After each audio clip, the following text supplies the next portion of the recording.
Hello বন্ধুরা, বঙ্গ কুইজিনে আপনাদের স্বাগত। আজ আমি বানাবো চিকেন রেজালা। চলুন তাহলে দেখে নিই। এখানে আমি 600 গ্রাম চিকেন নিয়েছি। চিকেনটাকে রেগুলার পিসেসে কেটেছি, ভালো করে ধুয়ে পরিষ্কার করে জলটা ঝারিয়ে রেখেছিলাম। ম্যারিনেট করে নেব। এখানে আমি জল ছাড়া টক দই 2 টেবিল চামচ নিয়েছি, সাথে 1 টেবিল চামচের একটু কম আদা রসুনের পেস্ট নিয়েছি, 1 টেবিল চামচ গোলমরিচের গুঁড়ো নিয়েছি, পরিমাণ মতো নুন নিয়েছি। ভালো করে মাখিয়ে 30 মিনিট সাইড করে রেখে দেবো। একটা মশলা বানিয়ে নেব। এখানে 2 টেবিল চামচ পোস্ত নিয়েছি, 1 মুঠো কাজু বাদাম নিয়েছি। এখানে অল্প একটু জল দিয়েছি, কিছুক্ষণ ভিজিয়ে রেখে এটা পেস্ট করে নেব। এখানে আমি সঙ্গে 2টো কাঁচা লঙ্কাও দিয়ে দিয়েছিলাম, এটা ভিডিও করা হয়নি। এখানে একটা মশলা বানিয়ে নেব। 1/2 টেবিল চামচ জিরে, 1/2 টেবিল চামচ ধনে, 1/2 টেবিল চামচ মৌরি, 6 থেকে 7টা ছোটো এলাচ আর জয়ত্রীর অর্ধেকটা নিয়ে নিলাম। ওভেনে প্যান বসিয়েছি, প্যানটা গরম হয়ে গেলে এগুলো দিয়ে দিলাম। একটু নাড়াচাড়া করে নিয়ে ঠান্ডা করে একটা পাউডার বানিয়ে নেব। আবারও ওভেনে কড়া বসিয়েছি, কড়াই 1/4 কাপ সাদা তেল দিয়ে দিলাম। তেলটা গরম হয়ে গেছে।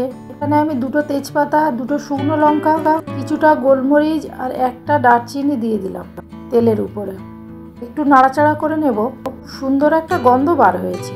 এখানে আমি বড় সাইজের 2টো পেঁয়াজ পেস্ট করে রেখেছিলাম দিয়ে দিলাম। পেঁয়াজের কাঁচা গন্ধটা চলে যাওয়া পর্যন্ত নাড়তে থাকবো। দেখুন বেশ কিছুক্ষণ নাড়াচাড়া করে নিয়েছি। পেঁয়াজ থেকে যে জলটা বার হয়েছে সেটাও শুকিয়ে গেছে। এখানে আমি ম্যারিনেট করা চিকেনটা দিয়ে দিলাম। দিয়ে 3 থেকে 4 মিনিট এটা আমি কষিয়ে নেব।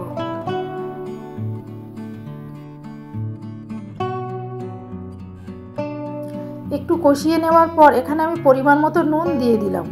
ম্যারিনেট করার সময় আমি নুন দিয়েছিলাম, দেখেও আমার লাগবে বলে আমি নুনটা দিয়ে দিলাম। কিছুক্ষণ কষিয়ে নেওয়ার পর ম্যারিনেট করেছিলাম যে বাটিতে, ওই বাটিতে একটু জল দিয়ে দিলাম, ধুয়ে আমি দিয়ে দিলাম। দিয়ে নাড়াচাড়া করে ঢাকা বন্ধ করে কিছুক্ষণ রান্না করে নেব। এটা খুব একটা বেশি কষতে হয় না, একটু ঢাকা দিয়ে দিয়ে রান্না করতে হয়। দেখুন চিকেন থেকে কতটা জল বার হয়েছে। আমি একটু জল দিয়েছিলাম, দুটো মিলিয়ে বেশ কিছুটা জল হয়ে গেছে।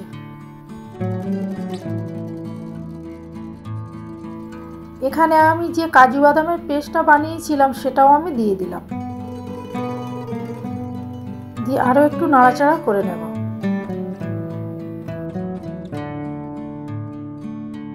দিয়ে ঢাকাটা বন্ধ করে আরও কিছুক্ষণ রান্না করে নেব।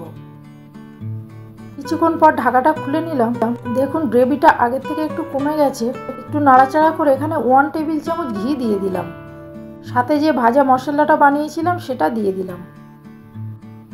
দিয়ে মশলার সঙ্গে ভালো করে মিশিয়ে নেব।